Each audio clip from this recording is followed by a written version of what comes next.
The feather duster trembled in my grip.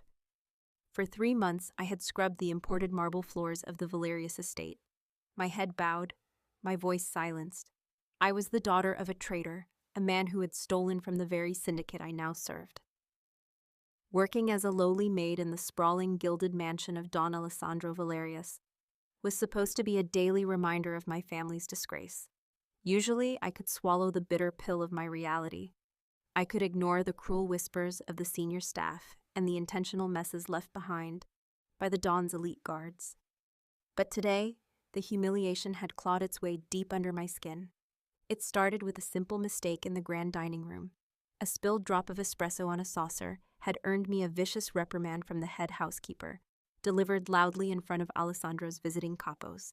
They had laughed, their eyes raking over my simple, stark maid's uniform with a mixture of pity and predatory amusement.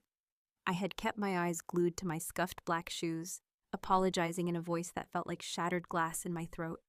The moment I was dismissed, the crushing weight of my isolation finally broke the dam, holding back my tears. I needed to hide. I needed just 5 minutes to fall apart, where the cruel eyes of the estate couldn't watch me bleed. Without thinking, I slipped past the heavy velvet curtains of the West Wing. This was the forbidden corridor. At the very end of the hall stood a massive set of double doors carved from dark, imposing mahogany. Don Alessandro's private chambers. No one, not even the head housekeeper, entered without an explicit invitation. But I knew Alessandro was supposed to be across the city at a syndicate meeting until midnight. Blinded by the hot tears spilling over my lashes, I pushed the heavy brass handle. It yielded with a silent, oiled click, and I slipped inside into the enveloping darkness. The room smelled of aged cedar, expensive bergamot, and the faint, dangerous metallic tang of power. Moonlight spilled through the floor-to-ceiling windows, illuminating shelves of leather-bound books and a massive, imposing desk. I didn't dare step further into the room. I simply sank to the floor right against the heavy wooden door, pulling my knees to my chest. I buried my face in my hands, letting out a fractured, quiet sob. For the first time all day, I allowed myself to mourn the life I had lost, the father who had ruined me, and the suffocating reality of being entirely at the mercy of a man who owned the city. I cried until my chest ached, unaware of the seconds ticking by. Then a shadow detached itself from the darkest corner of the room. My breath hitched, dying in my throat as a figure stepped into the pool of moonlight. It was him, Don Alessandro Valerius. He hadn't gone to the meeting. He had been sitting in the heavy leather armchair by the window, entirely silent, watching me break down in the one place I was absolutely forbidden to be. He was dressed flawlessly in a charcoal suit, no tie, the top buttons of his crisp shirt undone, revealing the faint edge of a dark tattoo against his skin. His eyes, the color of a stormy ocean, were locked onto my trembling form. I scrambled backward, my spine hitting the wood of the door, sheer panic erasing every tear. I reached blindly behind my back for the handle, my heart hammering wildly against my ribs. I had to run. If he punished me for this, I knew it wouldn't be with words. But before my fingers could even graze the brass, Alessandro moved. He didn't rush. He closed the distance between us with the slow, predatory grace of a man who knew. His prey was already trapped. He stopped mere inches from me, the warmth of his towering body radiating against the sudden chill of my fear. Reaching past my shoulder, his large, ringed hand flattened against the wood. I flinched, closing my eyes and bracing for the worst. Instead of pulling the door open to throw me out, his hand shifted. With a definitive, echoing click, Don Alessandro turned the deadbolt, locking the two of us inside. The sound of the deadbolt sliding into place was the loudest thing I had ever heard. It echoed in the cavernous room, a final, definitive seal on my fate. My breath caught in my throat, my lungs suddenly refusing to work. I pressed my back harder against the solid oak of the door, as if I could somehow merge with the wood and disappear. I was trapped. I had trespassed into the most sacred space of the most dangerous man in the city, and instead of throwing me out to his guards, he had locked us inside. Alessandro didn't step back. He remained so close that the pristine fabric of his charcoal trousers brushed against the coarse gray wool of my maid's uniform. The heat radiating from his body was a stark contrast to the cold terror icing my veins. I kept my eyes squeezed shut. Unable to bear the weight of his furious stare, I waited for the harsh reprimand, the cruel demand for an explanation, or the rough hands that would drag me down to the estate's sprawling basement. But the silence stretched, thick and suffocating, broken only by the ragged, shallow sound of my own breathing. "Look at me." His voice was not a shout. It was a dark, velvety murmur, barely above a whisper, yet it vibrated through the floorboards and settled heavy in my chest. It was a voice accustomed to absolute obedience, a tone that didn't need volume to command a room. I shook my head minutely, a pathetic act of rebellion, terrified that if I opened my eyes and saw the wrath in his stormy ocean gaze, my legs would give out completely. A heavy sigh drifted through the space between us. Then I felt the unmistakable warmth of his skin. His hand, large and calloused, moved to my face. He didn't grab me. Instead, the knuckles of his index and middle fingers brushed almost impossibly gently against my damp cheek, wiping away a stray tear I hadn't realized was falling. The contrast between his lethal reputation and the startling tenderness of his touch sent a violent shiver down my spine. Slowly, purposefully, he slid his fingers down to my jawline. His thumb pressed softly against the pulse fluttering wildly in my throat, and with a firm, inescapable pressure, he tilted my chin upward. "I will not say it twice, Elara. Open your eyes." The sound of my own name on his lips, spoken not with the venom I was used to from the rest of the house, but with a strange, dark reverence, forced my eyelids flutter open. The air punched out of my lungs all over again. He was staring down at me, his face inches from mine. In the pale moonlight filtering through the massive windows, the sharp, aristocratic lines of his jaw and the hollows of his cheeks were cast in stark shadows, but his eyes were entirely illuminated, blazing with an intensity I couldn't comprehend. There was no anger there. There was something far more terrifying, a deep, consuming hunger, mixed with a dangerous curiosity. "Why are you weeping?" he asked, his voice a low, mesmerizing hum. His thumb continued its slow, hypnotic stroke against my jaw, a gesture that felt entirely too intimate, too possessive for a Don addressing the disgraced daughter of a traitor. I opened my mouth, but my throat was entirely dry. I tried to pull my face away from his grip, but his hold, while gentle, was absolute. I am sorry, Don Alessandro," I finally managed to whisper, my voice trembling so violently it barely sounded like my own. "I didn't know you were here. I thought you were at the meeting. I just needed a place to. I will leave. Please let me leave." His gaze dropped to my lips as I spoke, lingering there for a fraction of a second too long before rising back to meet my panicked stare. He noted the dark circles under my eyes, the way my uniform hung slightly too loose on my frame, and the fresh, angry red mark on my wrist, where the head housekeeper had grabbed me earlier. His jaw tightened, a muscle ticking in his chew. "You didn't answer my question," Alessandro murmured, leaning in just a fraction of an inch closer, completely invading the last bit of space I had left. "Who made you cry in my house?" The words hung in the air, heavy and laced with a quiet, terrifying authority. I swallowed hard, the movement painfully obvious against the light pressure of his fingers still cradling my jaw. How could I answer that? If I told him the truth, that the head housekeeper had humiliated me and grabbed me over a spilled drop of espresso, I would be seen as a weak, complaining servant. Or worse, a liar trying to manipulate the Don. I was already a target in this house. I didn't need to give them a reason to hate me more.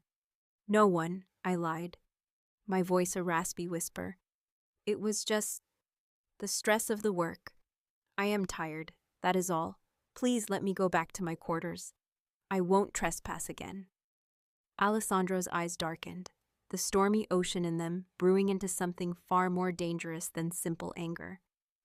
He despised being lied to. The entire syndicate knew that. A lie spoken to Don Valerius was usually a fatal mistake. I braced myself, expecting him to finally snap, to pull away in disgust and summon his guards. But he didn't strike me. He didn't even raise his voice. Instead, his gaze dropped to my trembling hands. Slowly, deliberately, he released my chin, only to let his hand trail down the column of my neck, over the starched collar of my uniform, until his large fingers wrapped around my left wrist, the exact wrist the housekeeper had grabbed. I gasped at the sudden contact. His touch was burning hot against my chilled skin. He lifted my arm, bringing my bruised wrist up into the shaft of moonlight cutting through the dark room. The angry red marks in the shape of fingers were impossible to hide against my pale skin. "Tired," he repeated, the word dripping with a lethal, mocking softness.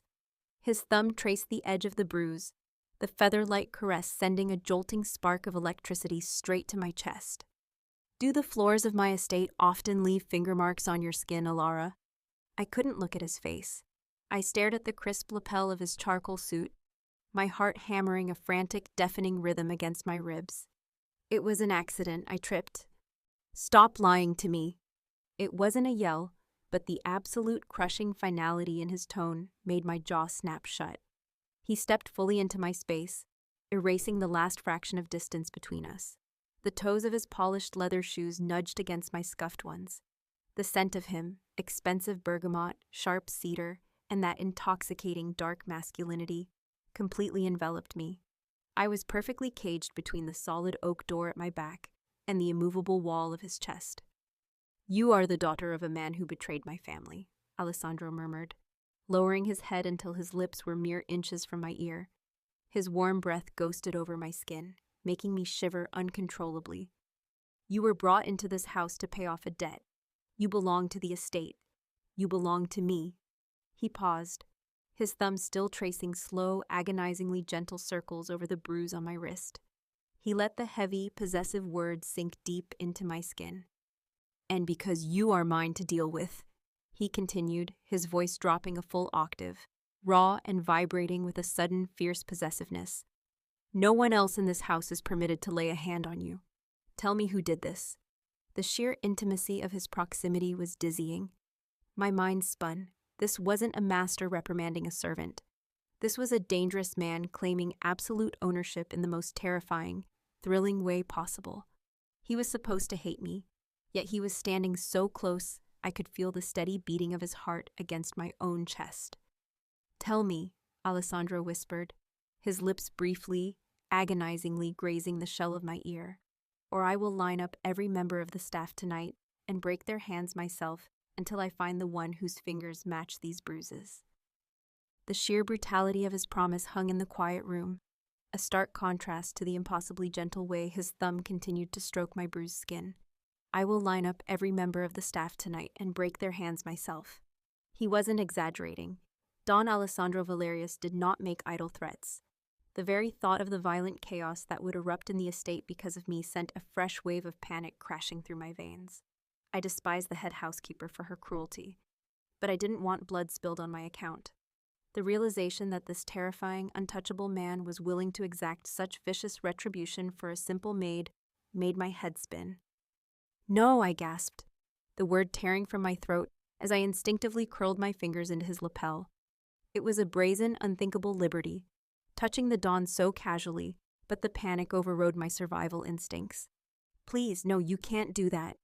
It was just a mistake. I spilled coffee and the head housekeeper, she just grabbed me to pull me away from the table. She didn't mean to leave a mark." Alessandro stared down at my hand clutching his expensive suit jacket. For a terrifying second, I thought he would strike me for daring to touch him. Instead, his large hand moved from my wrist to cover my trembling fingers, pressing them even firmer against his solid chest. I could feel the steady, powerful thrum of his heartbeat beneath my palm. It was calm, lethally calm. "Madame Rossi," he stated, his voice devoid of any inflection. It wasn't a question. He already knew. His eyes flicked back up to mine, the stormy depths completely unreadable. "She laid hands on you over spilled coffee. She humiliated what is mine in front of my guests." "I am a maid," I whispered desperately, trying to pull my hand back, but his grip was unyielding. "I am the daughter of the man who stole from you. I deserve to be humiliated. That is why I am here, to be punished." The temperature in the room seemed to drop 10 degrees. Alessandro's jaw locked, a muscle ticking violently beneath his perfect skin. Without a word, he finally stepped back from the door, taking the suffocating heat of his body with him.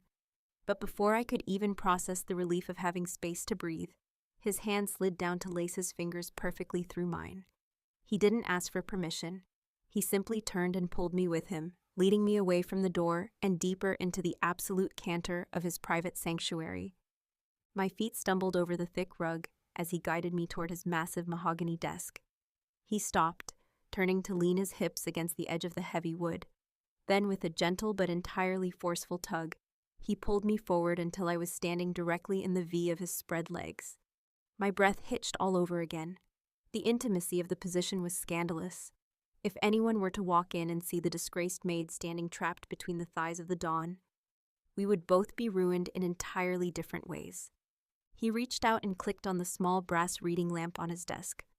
A warm golden glow spilled over us, casting deep shadows in the hollows of his face and illuminating the tear tracks still drying on my cheeks. He lifted my bruised wrist once more into the light. This time, he didn't just look at it.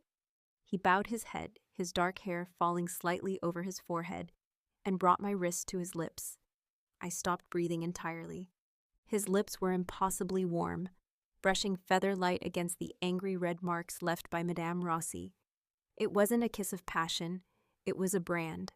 It was a silent, devastating vow of protection that shattered every preconceived notion I had about the monster who ruled this city. The contact sent a shockwave of electricity straight down to my toes, making my knees buckle slightly. Instantly, his free hand shot out, wrapping securely around my waist to keep me upright, pulling my stomach flush against his own.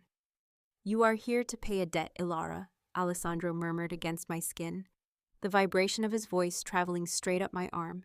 He slowly lifted his head, his ocean eyes locking onto mine with a burning, possessive intensity that made the rest of the world fade away. "But the punishment is mine to deal. Mine alone. The next person in this house who forgets that will lose entirely more than their position." The heat of his lips against my bruised skin paralyzed me. For a suspended moment in time, the world outside the heavy mahogany doors ceased to exist. There was only the suffocating, magnetic pull of Don Alessandro Valerius, his hand branding my waist, and the chaotic hammering of my own heart echoing in my ears. I stared into his stormy eyes, completely unmoored. This man was the architect of my family's ruin. He was the ruthless shadow that ruled the city's underworld, a man whose very name made seasoned criminals bow their heads in fear.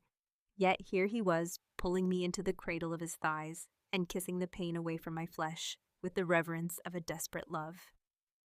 "You are shaking, Elara," he murmured, his voice a low, rough rumble that vibrated against my stomach. Slowly, deliberately, he released my wrist, only to bring his hand up to cup the side of my face.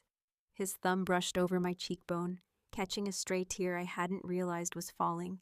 The calluses on his skin were a stark reminder of the violent world he commanded, but his touch was impossibly, devastatingly gentle. "Are you afraid of me?" The question was a trap.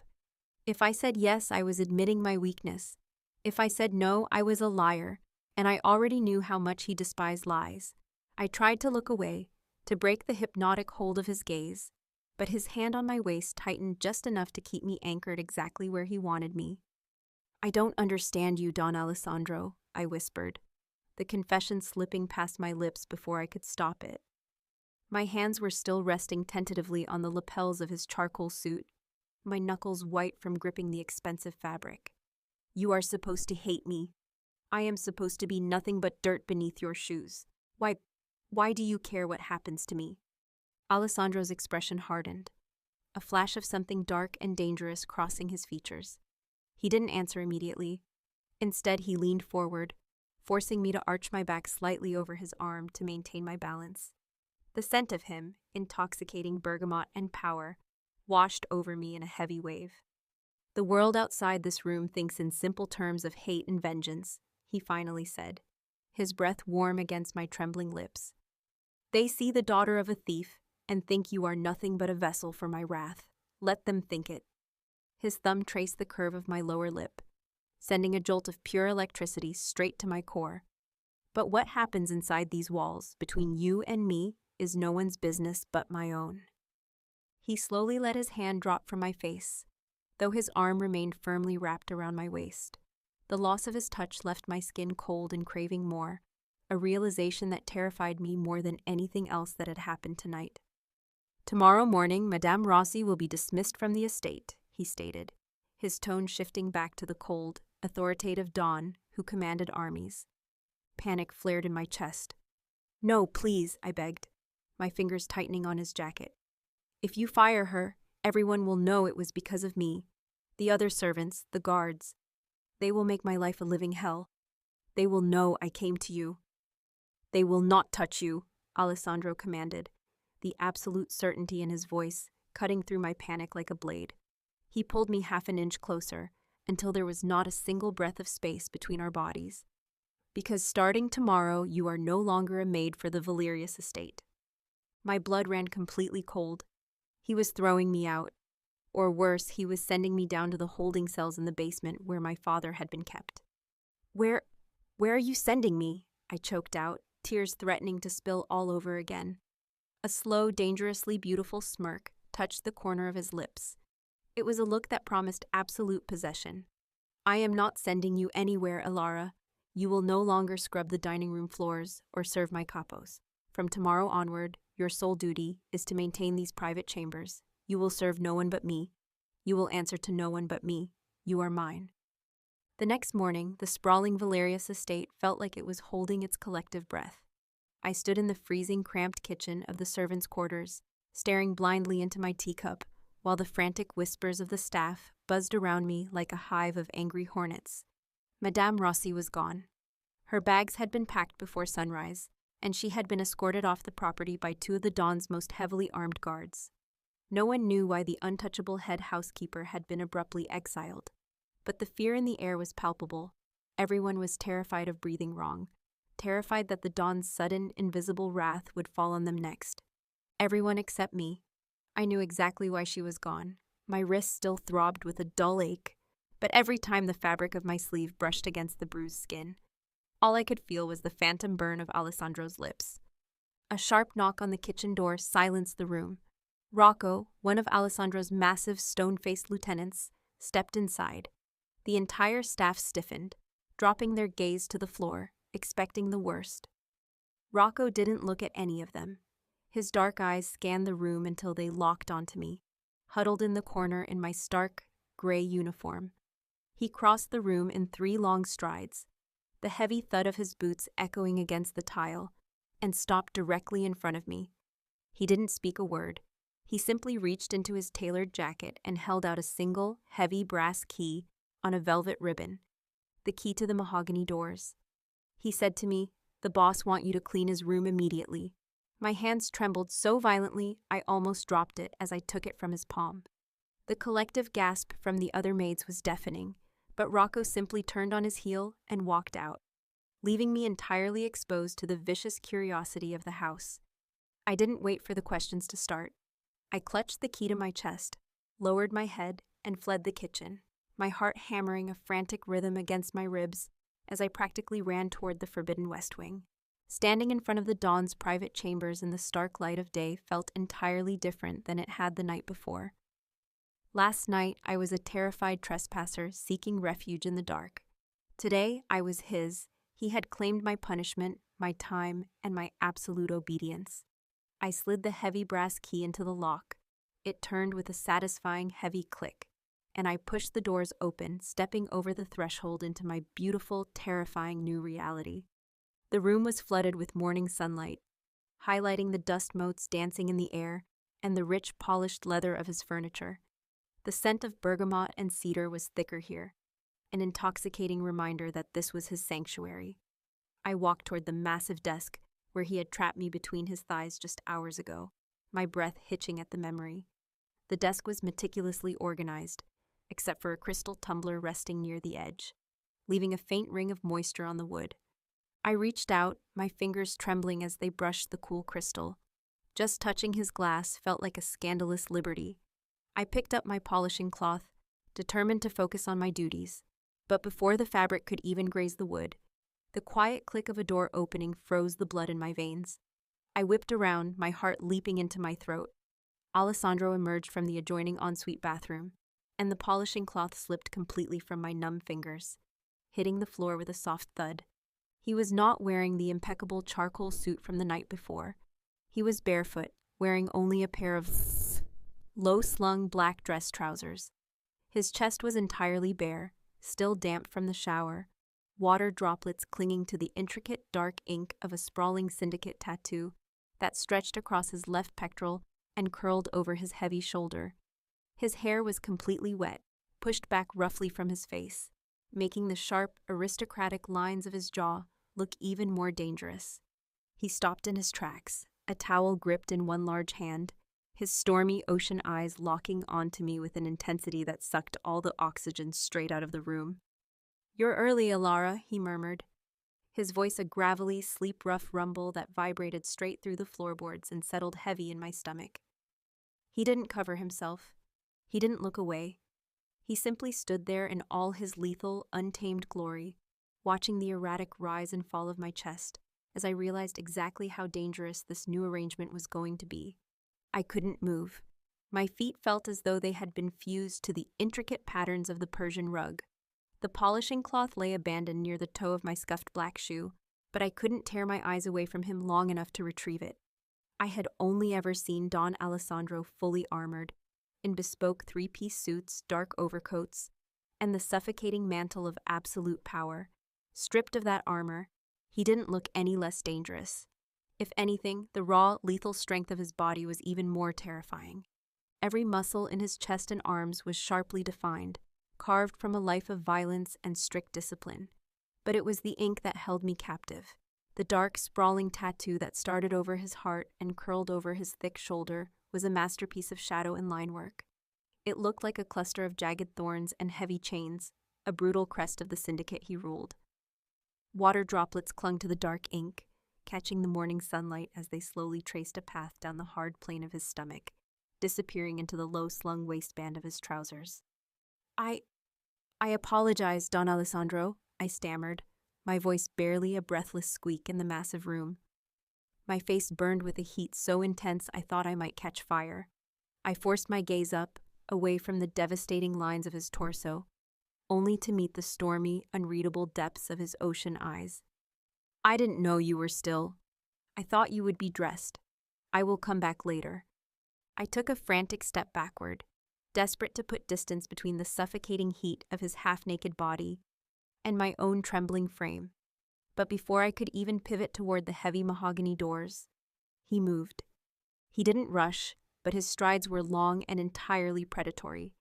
In 3 silent steps, his bare feet crossed the expanse of the room, trapping me against the edge of his massive desk before I could escape. The scent of him, fresh rain, expensive soap, and that dark, intoxicating masculinity crashed over me like a tidal wave. He stopped so close that the damp heat radiating off his skin seeped through the thick gray wool of my maid's uniform. I stopped breathing entirely, my back arching slightly over the polished wood of the desk as he loomed over me. Alessandro didn't speak. He kept his blazing eyes locked on mine as he slowly, deliberately crouched down. The movement put his face perfectly level with my waist. My heart slammed against my ribs like a trapped bird as he reached out, his large hand hovering mere inches from my knee. For one terrifying, electrifying second, I thought he was going to touch my leg. Instead, his long fingers brushed the floor, picking up the discarded polishing cloth. He rose back to his full, towering height, a slow, dangerous smirk playing at the corner of his lips as he watched the frantic pulse hammering in my throat.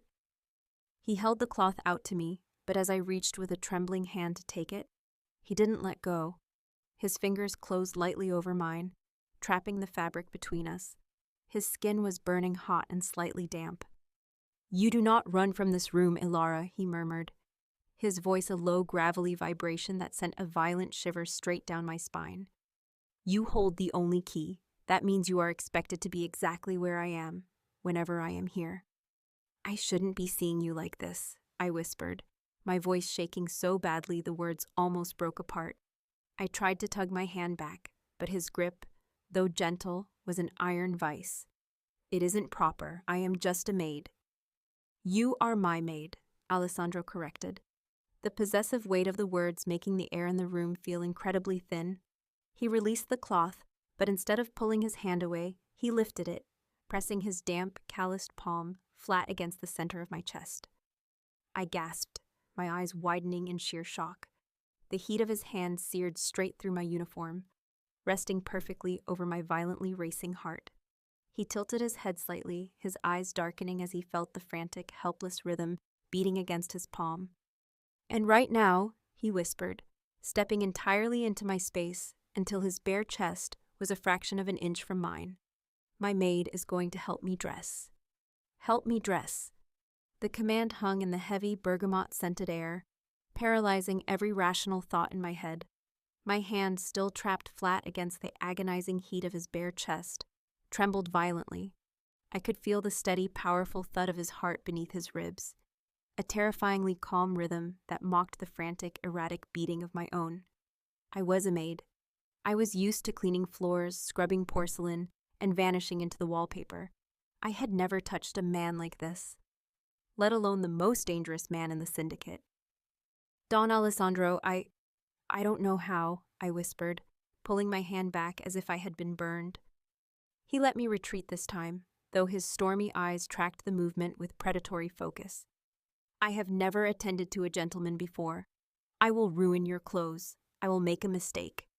"You will learn," he replied, his voice a low, gravelly hum that vibrated through the floorboards. He didn't move to cover himself. He simply gestured with a slight tilt of his head toward a dark mahogany valet stand tucked perfectly into the corner of the room. "Bring me the shirt, Elara." My legs felt like lead, but the absolute authority in his tone pulled me forward. I walked to the stand, my breath hitching as I lifted a crisp, impossibly soft white dress shirt from its hanger. The fabric slipped through my calloused fingers like water. I turned back to face him, expecting him to reach out and take the garment from my hands. He didn't. He stood entirely still, his arms resting casually at his sides, the intricate ink of his syndicate tattoo rising and falling with his measured breaths. He was forcing me to close the distance. He was forcing me to step back into the fire. I swallowed hard, forcing my feet to move until I was standing right in front of him once more. The heat radiating off his damp skin was suffocating. I lifted the shirt, holding it open for him. He moved with slow, deliberate grace, slipping one heavily muscled arm into the sleeve, then the other. As the crisp white silk settled over his broad shoulders, I had to step dangerously close to pull the collar into place. The coarse gray wool of my uniform brushed against his dark trousers, a physical collision of our two completely different worlds. "Button it," he murmured, his voice dropping an octave, meant only for my ears. My fingers felt numb as I reached for the very bottom button near his waist. It was agonizingly slow work. My hands shook so badly that I fumbled the mother-of-pearl button twice before finally slipping it through the silk.